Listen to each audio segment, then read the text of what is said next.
pour notre troisième podcast, nous allons aborder le sujet « Comment une épouse vit-elle son départ dans le pays d'origine de son mari ?» Pour cette émission, je suis en compagnie de Céline qui a suivi son mari et a décidé de quitter la France pour vivre au Maroc. Effectivement, de nombreuses femmes décident à un moment de leur vie et pour différentes raisons de quitter leur pays pour accompagner leur époux dans le pays d'origine de leurs parents. Une aventure qui passe par plusieurs étapes et souvent dans la difficulté. Comment s'adapter à une culture et tradition différente de la sienne? Comment parvenir à trouver du travail et créer son propre écosystème? Bref, une multitude de questions sont posées et nous allons tenter de répondre aux nombreuses appréhensions de ces femmes qui ont l'intention de franchir le pas et adopter le même parcours que notre invitée. Salam alaikum Céline, comment allez-vous? Ça va bien, merci. Dites-moi, cela fait combien de temps que vous êtes installée au Maroc? Ça fait environ 7 ans. Et comment s'est déroulée cette transition lors des premiers mois de votre arrivée? Alors ça a été un petit peu compliqué. Ça a été un petit peu compliqué parce que j'étais jeune et quitter un pays où on a vécu toute sa vie étant jeune, partir dans un autre pays, c'est pas évident. Il faut refaire tout un mode de vie, il faut s'habituer aux nouvelles cultures, à la langue, donc qui diffère quand même si on parle beaucoup français à Agadir. Donc vous êtes à Agadir au Maroc, la ville d'Agadir au Maroc. Oui, je suis à Agadir au Maroc. Donc c'est une ville où on parle quand même relativement français, mais la langue principale est quand même l'arabe. Donc il faut essayer de s'habituer, d'apprendre carrément la langue, chose que je n'ai pas faite malheureusement et que je regrette. Je regrette encore maintenant, donc du coup j'ai pris beaucoup de retard. Le mode de vie n'est pas le même, les coutumes ne sont pas les mêmes, la culture n'est pas la même.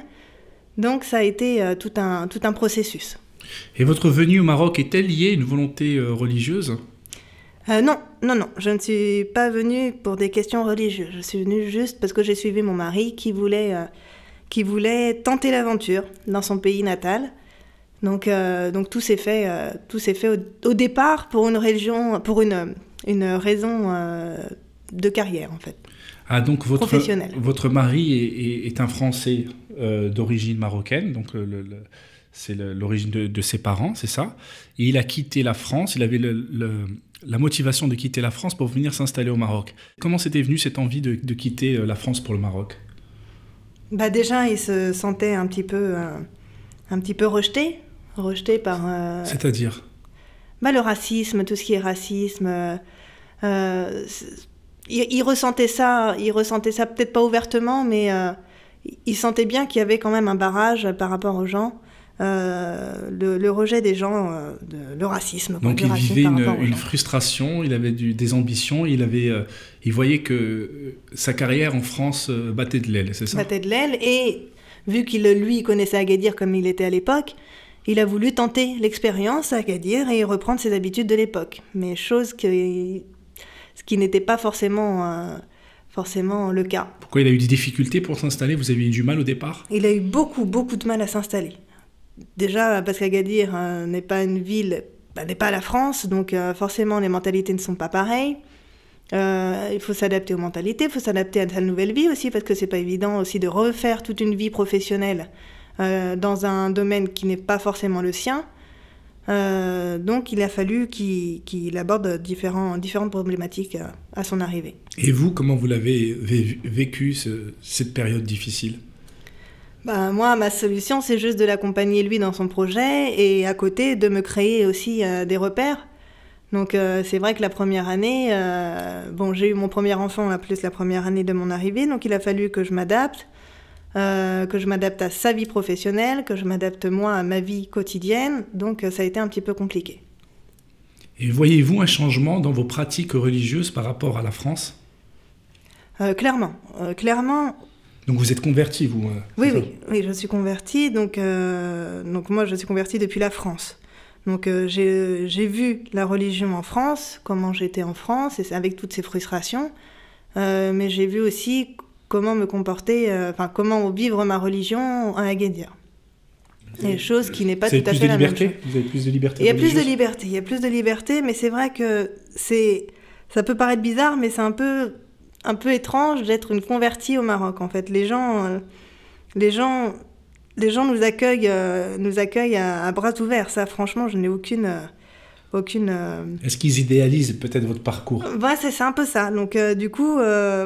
étant un peu introvertie, c'est vrai que recevoir tant d'éloges. D'éloges, voilà, c'est ça, de l'extérieur, ça m'a un petit peu, pas bouleversée, mais un peu déstabilisée, on va dire. Et dans votre quotidien, est-ce que vous voyez plus de pratiques, où vous êtes plus à l'aise? C'est-à-dire, est-ce qu'il y a des reproches aussi que vous pouvez faire Dans ma vie quotidienne, c'est clair que ça n'a rien à voir avec la France, dans le sens où porter le voile ne devient plus un problème, faire la prière à l'heure ne devient plus un problème. On est décomplexé. On est décomplexé, on peut dire les choses telles qu'elles sont sans forcément être jugé, avoir quelqu'un cacher des choses pour aller dans le sens du poil des autres. Là, au moins, on dit les choses telles qu'elles sont, quoi. Et dans quel domaine d'activité travaillez-vous? Moi, je suis institutrice dans une école en maternelle. Et comment ça se passe, votre quotidien? Ça se passe très très bien.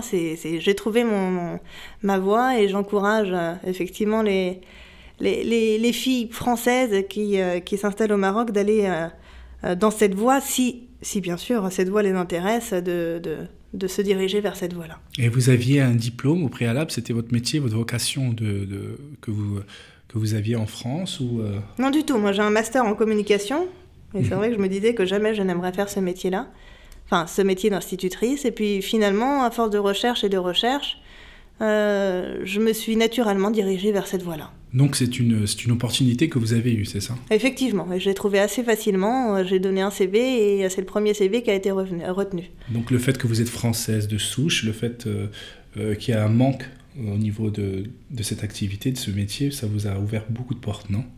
Ah oui, ça, étant française, maîtrisant donc la langue française, c'est clair que dans un pays étranger, maîtriser le français, donc cette deuxième langue du Maroc, c'est tout bénef pour donc vous encouragez les personnes de votre même qui ont le même profil que vous, de tenter cette aventure en fait. Bien sûr, si ça leur correspond, si c'est un domaine qui leur correspond, n'hésitez pas.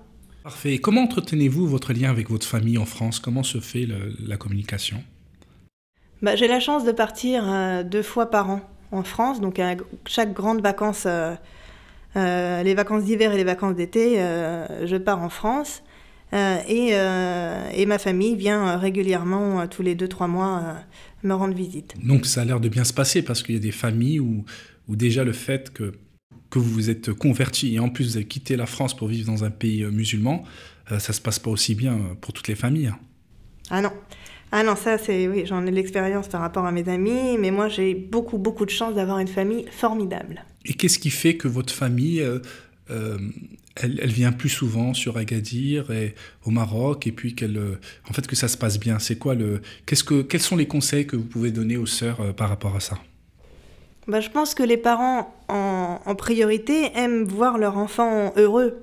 Donc à partir du moment où nous sommes heureux et vice versa, on a envie d'aller voir, et puis il y a les petits-enfants aussi qui jouent dedans.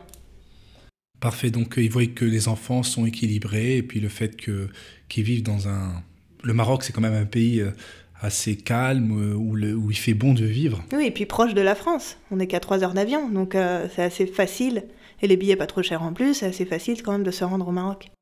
Quelles sont les astuces que vous conseillez aux personnes qui ont l'intention de venir s'installer dans un pays musulman? Déjà, bien préparer son départ.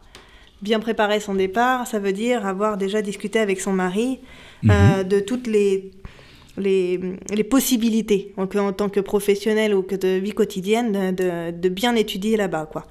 D'avoir passé déjà un certain temps là-bas pour voir un peu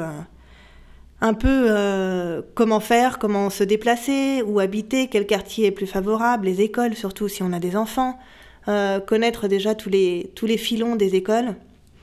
Carrière professionnelle, que le mari se renseigne bien, parce que c'est pas évident pour les hommes de travailler venant de France, de trouver un travail. C'est plus facile pour les femmes. C'est plus facile pour les femmes. Je ne sais pas pourquoi, mais c'est plus facile pour les femmes. Surtout dans le domaine de l'enseignement, on va dire. Ça, c'est quand même assez. Donc les hommes, assez ouvert. Les hommes trouvent beaucoup de difficultés pour s'intégrer et trouver un métier qui leur permettront bien évidemment de vivre. Oui, et puis souvent les hommes quittent la France pour pouvoir être un peu plus libres dans leur activité professionnelle. Donc forcément, s'établir, je parle vraiment de la ville d'Agadir. Refaire une vie professionnelle, monter une affaire et tout ça, c'est pas évident. Donc il faut vraiment venir avec une certaine somme, avec une somme pour le projet, une somme pour vivre pendant que le projet démarre, s'il démarre, et prévoir le coût, quoi. Donc après ça, il faut aussi préparer les enfants. Si enfant il y a, il faut préparer les enfants, leur faire comprendre que c'est pas du tout la même vie au Maroc qu'en France, qu'il faut s'adapter.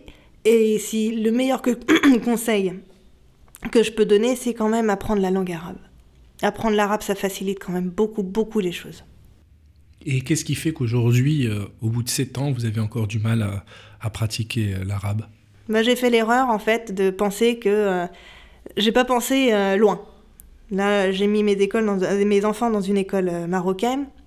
Et c'est vrai que j'avais pas anticipé le fait que presque toutes les matières sont en arabe. Et que je puisse me sentir un peu... pas exclue, mais un petit peu en arrière de la vie marocaine à cause de la langue. Et c'est pas évident d'apprendre l'arabe, c'est pas une langue facile. Et c'est pas évident parce que déjà trouver une structure qui apprend l'arabe, c'est pas évident. Alors que effectivement, on pense que dans un pays musulman, un pays arabe, surtout musulman arabe, on peut trouver des cours d'arabe facilement, mais ça n'a pas été mon cas à l'époque, en tout cas où j'ai été, quoi. Donc préparer les enfants à cette nouvelle vie, c'est vrai que c'est important, les préparer déjà dès la France. Parce que faut dire ce qu'il est, c'est qu'au niveau culturel au Maroc, ou plutôt dans le sud du Maroc, et je suppose que même pour nos frères et sœurs sénégalais ou d'Afrique, d'Algérie, de Tunisie, il y a un saut culturel qui est difficile pour un enfant, parce que c'est vrai qu'en France, les enfants sont pris en charge culturellement, il y a beaucoup d'activités, et ça peut créer un choc pour les enfants. Ouais, parce que je parle et je reste toujours sur Agadir. Ici, il n'y a pas de bibliothèque, il n'y a pas les mêmes activités culturelles, il n'y a pas les mêmes sorties. Je dis pas qu'il n'y en a pas, hein, mais je dis que c'est pas les mêmes sorties qu'en France. Tout ce qui est culture, tout ce qui est bibliothèque, cinéma, etc., il n'y en a pas. Il n'y en a pas à Agadir. Parfait. Est-ce que vous voulez rajouter quelque chose pour vraiment accompagner ces futures femmes qui ont l'intention de venir s'installer dans un pays africain? Est-ce qu'il y a quelque chose où c'est important de marquer le point? Je pense que vous avez tout dit, non? Oui, moi je reste sur, donc effectivement, bien préparer son voyage, apprendre au maximum l'arabe et préparer ses enfants à ce changement de vie. Parfait. Merci à nos éditeurs. Si vous avez apprécié ce format, partagez un maximum sur les plateformes ce podcast pour nous faire connaître. À bientôt pour une prochaine émission. Assalamu alaikum.